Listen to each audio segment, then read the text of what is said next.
So in top world news this morning, Ranil Wickremesinghe to take oath amid protests, which began as a demand for his resignation. But now Ranil Wickremesinghe is the president of Sri Lanka, elected by the parliament in a high-profile election that was held yesterday.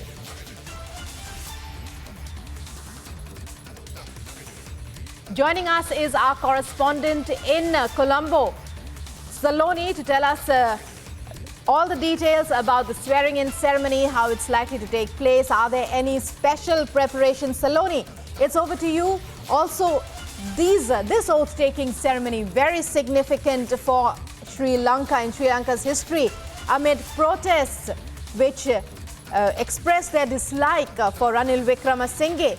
He is elected by the parliament. So tell us, what information do you have about any special preparations and so on?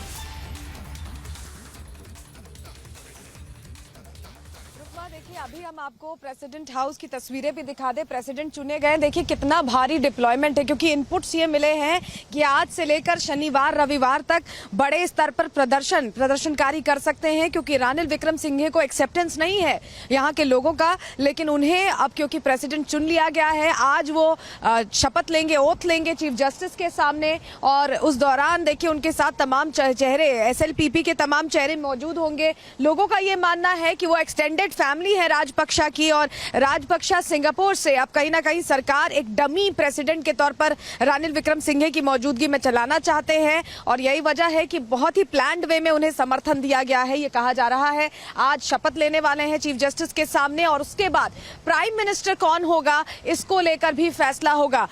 कहीं ना कहीं ये भी कहा जाता रहा है कि प्रेसिडेंशियली गवर्न कंट्री है और इसे प्राइम मिनिस्टरली गवर्न कंट्री बनाने के लिए अमेंडमेंट लाने की बात थी, तो क्या अमेंडमेंट लाया जाएगा? राजपक्षा तो ऐसा नहीं चाहते थे, उन्होंने ये तब्दीली सिर्फ अपने पास ताकत रखने के लिए की थी। तो क्या ऐसा ही ये रहने वाला है, प्रेसिडेंशियली गवर्न गवर्नमेंट ही रहने वाली है या प्राइम मिनिस्टरली गवर्न गवर्नमेंट रहने वाली है? क्योंकि देखिए विक्रमसिंघे कहते रहे कि वो अमेंडमेंट लाएंगे, 19th अमेंडमेंट लाएंगे और ये तब्दीली करेंगे। इस पर क्या स्टैंड रहता है विक्रमसिंघे का, इस पर भी नजर है। इस बीच जब कल उन्होंने जीत हासिल की 134 वोटों के साथ, डलस को 82 वोट मिले।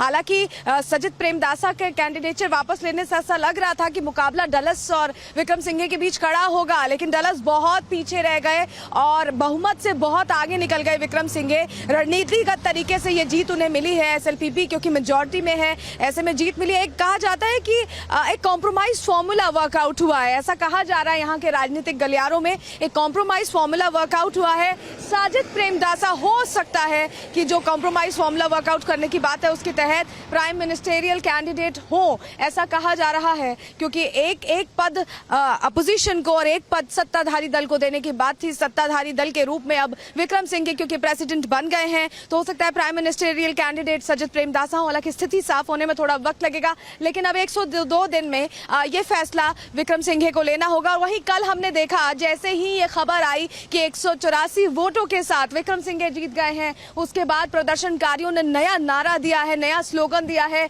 गो रानिल गो का स्लोगन अब तेजी से यहाँ कोलंबो की सड़कों पर गूंजता हुआ सुनाई दे रहा है। और अगर आपको बताएं, प्रेसिडेंशियल सेक्रेटेरिएट पर कल भारी भीड़ जुटी थी और ये कहा जा रहा है कि प्रदर्शन अब धीरे धीरे तेज हो सकते हैं और शनिवार रविवार का वो दिन होगा जब सबसे ज्यादा लोगों की भीड़ देखी जा सकती है, ये कहा जा रहा है। लेकिन आज भी ये कहा जा रहा है कि प्रदर्शन हो सकते हैं आज, क्योंकि शपथ है और उससे पहले प्रदर्शनकारी जो लोग हैं यहाँ के, वो ये दरअसल बताना चाहते हैं कि वो रानिल विक्रमसिंघे को अपना प्रेसिडेंट, अपना राष्ट्रपति नहीं मानते हैं, और उनका ये कहना है कि ये एक गलत फैसला है जो देश को आगे नहीं बल्कि और पीछे ले जाएगा, देश की अर्थव्यवस्था को और बदहाल करेगा। वहीं विक्रमसिंघे ने लोगों का शुक्रिया अदा किया है, पार्लियामेंटेरियंस का शुक्रिया अदा किया है और साथ ही तीनों आर्मीज का शुक्रिया अदा किया। जैसे ही कल उन्हें जीत मिली, उन्होंने तीनों आर्मीज का शुक्रिया अदा किया। उनका कहना है कि जिस तरह से इस मुश्किल वक्त में आर्मीज ने चीजों को हैंडल किया है, उसको लेकर वो कहीं ना कहीं उनको धन्यवाद दे रहे थे। लेकिन एक बार फिर तस्वीरें अगर हम आपको सड़कों की दिखाएं,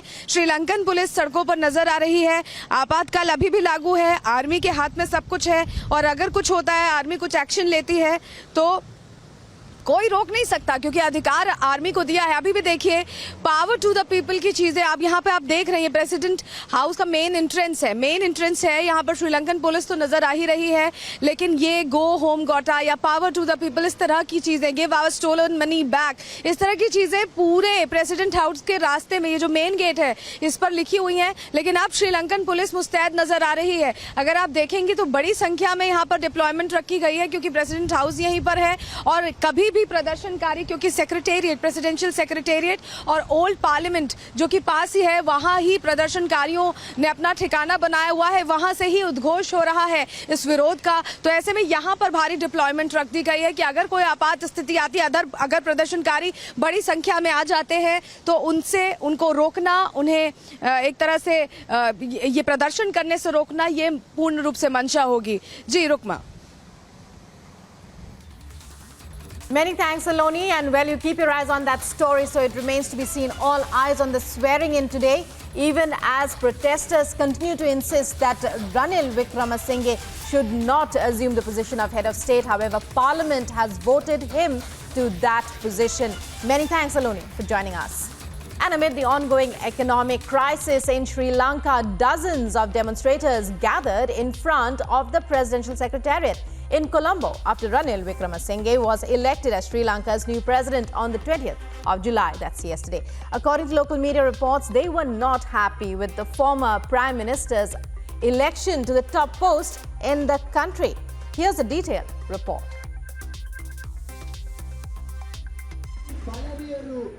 Amid the ongoing protests in Sri Lanka against the economic crisis in the country,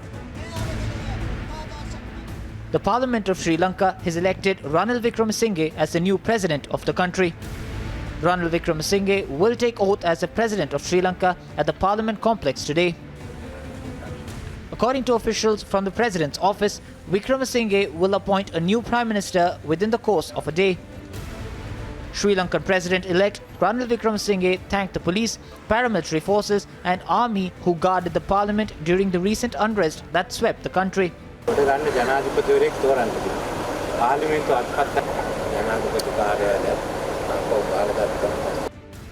Lawmakers chose the six-time Prime Minister as president, defying the risk that the vote might reignite turmoil among a public outraged by the South Asian country's dire economic, humanitarian and political crisis.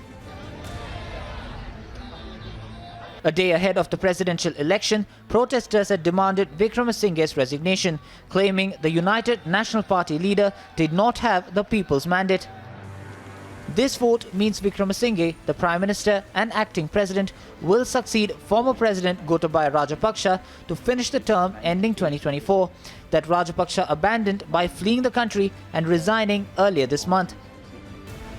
Sri Lanka's economic crisis has left its 22 million people struggling with shortage of essentials, including medicine, fuel and food.